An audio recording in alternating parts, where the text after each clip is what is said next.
Hi. What are we doing here?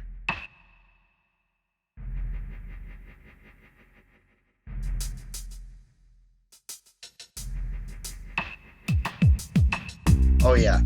Um, I'm Kris Salvi, I'm Gabrielle Rosson. also known as Gabrielle Salvi. Yeah. Um, we're filmmakers, and we've been given the opportunity to answer a couple of questions here as filmmakers, as New England filmmakers, and I guess we're gonna go through that and answer these questions and interview each other, figure out what makes us tick. Yeah.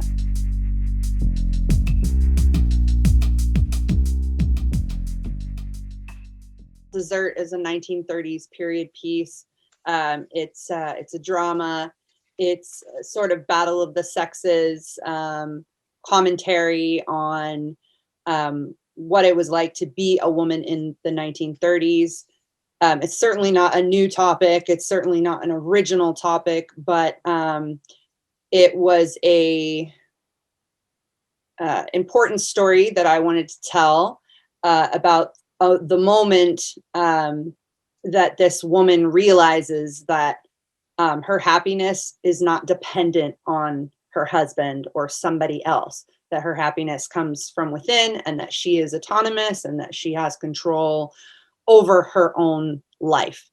And I chose to set it in the 30s because that was, Yeah, an obvious time of. it was around that time where women, they I mean, didn't have much women rights. had the right to vote. Yeah, Think of it in terms of like our rights, right? So women had the right to vote, but they were but still, they didn't have the right to be independent.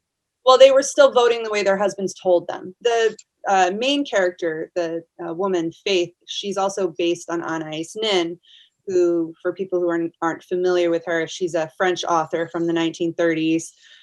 She's responsible for Henry Miller, famous author, Tropic of Cancer, Tropic of Capricorn, Sexus plus Plexus, Nexus, And Nexus, yeah.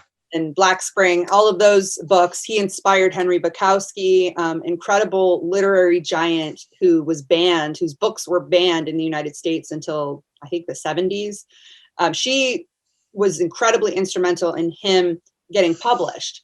And so we may not even have Henry Miller if it wasn't for Anais Nin, but she was a writer in her own right. And she wrote about her sexuality. She wrote about her artistry, and she wrote about um, intellectual freedom. So freedom for the woman in every sense of the word. So the character that I wrote about, the story that I told, is really kind of based on Anais Nin. It's kind of based on my own personal stuff, and feeling like, wanting to kind of come out of my own shell. The biggest struggle in making that film was, I guess, the funding, making sure that, it would have cost a lot more money than I had to make it even grander. But with the budget that I had, I feel like we did a pretty good job in making it as big as we could. And I mean, it was a very large cast. We did follow COVID safety on set, but it was a lot of people to manage. And a little scary. And I remember, counting down the days after we filmed to make sure like nobody had gotten sick. Yeah. So it was challenging for all of those reasons. There were, it's always a struggle to make a film.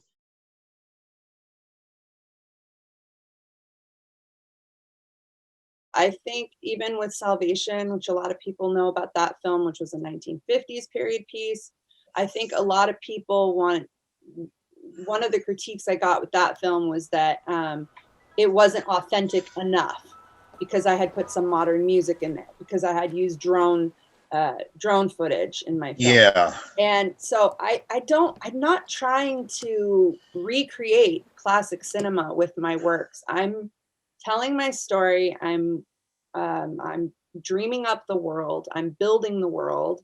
I'm assembling incredible team members to help me capture that world. And I'm not actually trying to replicate. I'm not trying to duplicate or replicate. I'm making, I mean, first of all, we're using brand new technology. So it's Yeah. not going to look, I mean, in terms of my influences, you know, I have influences, like with Salvation, I was watching a lot of Hitchcock and Tarantino, who is not a throwback director, but Yeah. But he does films in a throwback style. well, he does, but he has, you know, again, like I think that's our freedom as directors is Yeah. we're pulling pieces from our inspiration, but we're making our own style.